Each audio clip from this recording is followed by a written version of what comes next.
Hello everyone, ഞാൻ doctor Xavier. പുതിയൊരു വീഡിയോയിലേക്ക് എല്ലാവർക്കും സ്വാഗതം. ഇന്ന് നമുക്ക് ആൽമരങ്ങളെ പറ്റി പരിശോധിക്കാം. ആൽമരങ്ങൾ ഏകദേശം 65 തരത്തിലുള്ള ആൽമരങ്ങളുള്ളതായി പറയപ്പെട്ടിരിക്കുന്നു. ഇതിൽ പ്രധാനമായും 5 തരമാണ് ആയുർവേദ ഔഷധങ്ങളിൽ ഉപയോഗിച്ചു വരുന്നത്. നമുക്ക് ഗ്രാമപ്രദേശങ്ങളിലും അമ്പല പരിസരത്തുമൊക്കെ ആൽത്തറകൾ കാണാം ധാരാളം.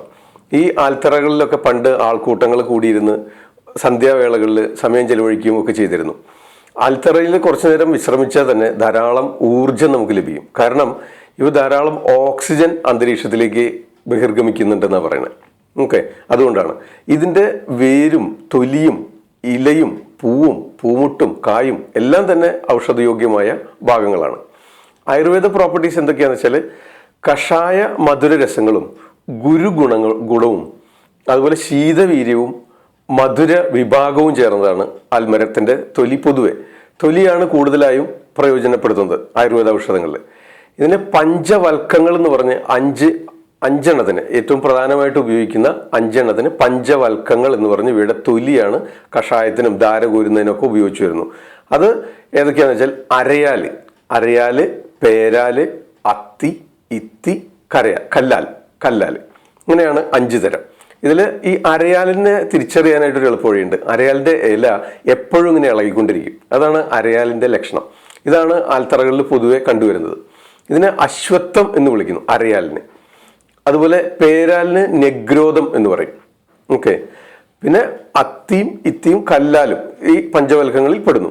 ഇതിൽ ഈ പഞ്ചവൽക്കങ്ങളുടെ തൊലി എടുത്ത് കഷായം വെച്ചിട്ട് നമുക്ക് സ്ത്രീ രോഗങ്ങൾ, ഗർഭാശയ സംബന്ധമായ രോഗങ്ങൾ, ഗർഭാശയ മുഴ, അതുപോലെ ആർത്തവ ക്രമക്കേടുകൾ, അസ്ഥിസ്രാവം, അസ്ഥിയുരുക്കം എന്ന് വിളിക്കുന്ന ഡിസ്ചാർജ്, അതുപോലെ ഗർഭാശയത്തിനകത്തുണ്ടാകുന്ന മുഴകളും ഗ്രോത്തും ഇറഗുലർ സൈക്കിൾസ്, ആർത്തവ ക്രമക്കേടുകൾ, ഇതിനെല്ലാം പഞ്ചവൽക്കം തൊലി പഞ്ചവൽക്ക കഷായം വെച്ച് സേവിപ്പിക്കുന്നത് സഹായിക്കുന്നുണ്ട്. അതുപോലെ അണലി വിഷത്തിനുള്ള ചികിത്സയിൽ, അതായത് രോമകൂപങ്ങളിലൂടെയൊക്കെ രക്തം ബഹിർഗമിക്കും അണലി കടിച്ചുണ്ടാകുന്ന വിഷത്തിൽ. ഇതിൽ ധാര കോരുന്നതിനും, ആ കടിവായിൽ ധാര കോരുന്നതിനും അതുപോലെ അകത്തേക്ക് സേവിപ്പിക്കുന്നതിനും വിഷവൈദ്യന്മാർ പഞ്ചവൽക്ക കഷായം ഉപയോഗിക്കാറുണ്ട്. മനസ്സിലായി? അപ്പോൾ പഞ്ചവൽക്കത്തിനെ പറ്റി മനസ്സിലായല്ലോ. ഇതിന് നമ്മൾ 5 തരത്തിലുള്ള ആൽമരങ്ങളാണ്. ഏകദേശം 65ഓളം ഇനം ആൽമരങ്ങൾ കണ്ടുപിടിക്കപ്പെട്ടിട്ടുണ്ട്. അതിൽ പ്രധാനമായിട്ടും 5 ഇനങ്ങളാണ് നമ്മൾ ആയുർവേദ ഔഷധങ്ങൾ ഉപയോഗിക്കുന്നത്. അരയാല്, പേരാല്, അത്തി, ഇത്തി, കല്ലാല്, ഇങ്ങനെ 5 തരം. ഇതിൽ ഈ കല്ലാൽ ഒഴികെയുള്ള ആദ്യത്തെ 4 തരമുണ്ടല്ലോ, ഇവയെ നാൽപ്പാമരത്തൊലി എന്ന് പറയും. 4 തരം ആൽമരങ്ങളുടെ തൊലി, നാൽപ്പാമരത്തൊലി.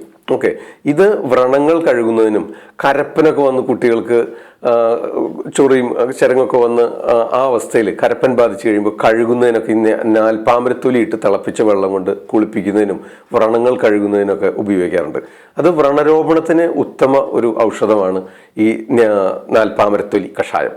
ഓക്കെ, അതുപോലെ തന്നെ ഇനിയൊരു പ്രയോഗം ഉള്ളത് ഇത്തി ഉണ്ടല്ലോ. ഇത്തി, അരയാൽ, പേരാൽ, കല്ലാൽ എന്ന് പറഞ്ഞില്ല. അതിൽ ഇത്തി മരത്തിന്റെ തൊലി പൊടിച്ചത് വ്രണങ്ങളിലൊക്കെ നൈസ് പൊടിയാക്കിയിട്ട് വെതറിക്കഴിഞ്ഞാൽ വ്രണരോപണത്തിന് സഹായിക്കും. അപ്പോൾ പണ്ടൊക്കെ ഈ ഓയിൻമെൻറ്റുകളും ഇതൊക്കെ ഉപയോഗിക്കുന്നതിന് മുമ്പത്തെ ഒരു കാലഘട്ടത്തിൽ ഇത്തരം കരിങ്ങാലി പൊടിച്ച പൊടി, അതുപോലെ ഇത്തി പൊടിച്ചു വെച്ച പൊടി, ഇതൊക്കെ വ്രണങ്ങളിൽ വെതറുകയാണ് ചെയ്യുക. നന്നായിട്ട് ആ നാൽപ്പാമരത്തൊലിയോ അല്ലെങ്കിൽ പഞ്ചവൽക്കത്തൊലിയോ കഷായം വെച്ച് അതുകൊണ്ട് വ്രണങ്ങൾ കഴുകി വൃത്തിയാക്കിയതിന് ശേഷം ഇത്തി മരത്തിൻ്റെ തൊലി നന്നായി പൊടിച്ചെടുത്തത് ആ വ്രണമുള്ള ഭാഗങ്ങളിൽ വിതറിയിടും. ഓക്കെ, അപ്പോൾ നമ്മൾ സത്യത്തിൽ കെട്ടി വെക്കുമ്പോൾ, നമ്മൾ ഓയിൻമെൻറ്റോ ബാമുകളോ തൈലങ്ങളോ ഒക്കെ പുരട്ടി കെട്ടി വെക്കുമ്പോൾ നമുക്ക് ആ ശരീരത്തിലെ ആ രോമകൂപങ്ങളിലൂടെ ഉള്ളിലേക്കുള്ള ആ ശ്വാസം, ആ വിയർപ്പും ഒക്കെ പുറത്തേക്ക് വമിക്കുന്നതൊക്കെ അടയപ്പെടുകയാണ്. ആ പോർസൊക്കെ അടഞ്ഞു പോവുകയാണ്. അതുകൊണ്ടാണ് ഈ ചൂർണം വിതറാനായിട്ട് പറയുന്നത്. ഓക്കെ, അപ്പോൾ അങ്ങനെ ഇത്തിത്തൊലി വ്രണരോപണത്തിന് പ്രോപ്പർട്ടി ഉണ്ട്. നാൽപ്പാമര കഷായം വ്രണങ്ങൾ കഴുകുന്നതിന്, കരപ്പനുള്ള രോഗാവസ്ഥയിൽ ദേഹം കുളിപ്പിക്കുന്നതിന്, പ്രത്യേകിച്ച് കുട്ടികൾക്കൊക്കെ കരപ്പൻ വന്നു കഴിഞ്ഞാൽ കുളിപ്പിക്കുന്നതിനൊക്കെ ഇത് ഉപയോഗിക്കാറുണ്ട്. പിന്നെ നാൽപ്പാമരത്തിൻ്റെ കൂടെ കല്ലാലിൻ്റെ തൊലിയും കൂടെ ചേർത്തതിന് പഞ്ചവൽക്കം എന്ന് പറഞ്ഞു. ഇതിൻ്റെ കഷായം അണലി വിഷത്തിനും അതുപോലെ ധാര കോരുന്നതിന് ഉപയോഗിക്കും. ആ പാമ്പ് കടിച്ച ഭാഗത്ത് ഉള്ള വ്രണങ്ങൾ ഉണങ്ങുന്നതിന് ധാര കോരാനായിട്ട് ഉപയോഗിക്കും. അതുപോലെ കഷായങ്ങളായിട്ട് ഉള്ളിലേക്ക് സേവിപ്പിക്കും. സ്ത്രീ രോഗങ്ങൾ, ഗർഭാശയ മുഴയും ഗർഭാശയ രോഗങ്ങളൊക്കെ ഉള്ളതിൽ. പിന്നെ ആയുർവേദ പ്രോപ്പർട്ടീസ് ഞാൻ പറഞ്ഞു. മധുരരസം, കഷായ രസവും ചേർന്നതാണ്, ഗുരുഗുണമാണ്, ശീതവീര്യമാണ്, മധുരവിഭാഗമാണ്.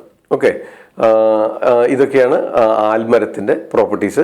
ഇത് നമുക്ക് ധാരാളം സുലഭമായിട്ട് ലഭിക്കുന്നതും ഇന്ന് ഒരുവിധം മരുന്നുകളിലൊക്കെ ഉപയോഗിക്കുന്നതുമാണ്. ആയുർവേദത്തിൽ വളരെയധികം പ്രാധാന്യമുണ്ട്. ഇത് ആയുർവേദം അരയാൽ ധാരാളം ഓക്സിജൻ സപ്ലൈ ചെയ്യുന്നതുകൊണ്ടാണ് ആൽത്തറകളിലൊക്കെ ക്ഷേത്ര പരിസരങ്ങളിലൊക്കെ ഇത് പണ്ട് കാലത്ത് അങ്ങനെ വെച്ച് വരുന്നത്. അതിൻ്റെ പിന്നിലുള്ള ഐതിഹ്യം എനിക്ക് കൂടുതലായിട്ട് അറിയില്ല. പക്ഷേ അവിടെ ഇരുന്ന് വിശ്രമിച്ചാലോ, വഴി യാത്രക്കാരൊക്കെ യാത്രകൾക്കിടയിൽ ഒരുപാട് ദൂരം നടന്നു കഴിഞ്ഞാൽ ഇരുന്ന് വിശ്രമിക്കുന്നതിനും ഒക്കെ സഹായിക്കും. അതിൻ്റെ കാരണം ധാരാളം ഓക്സിജൻ ലഭിക്കും. അപ്പോൾ നമുക്ക് വളരെയധികം റിലാക്സ്ഡ് ആവും.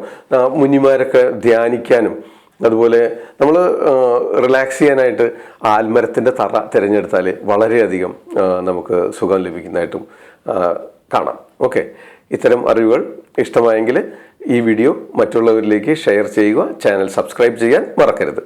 നന്ദി, നമസ്കാരം. അടുത്ത വീഡിയോയിൽ കാണാം. ഞാൻ ഡോക്ടർ സേവിയർ. ആദ്യം ആയുർവേദം.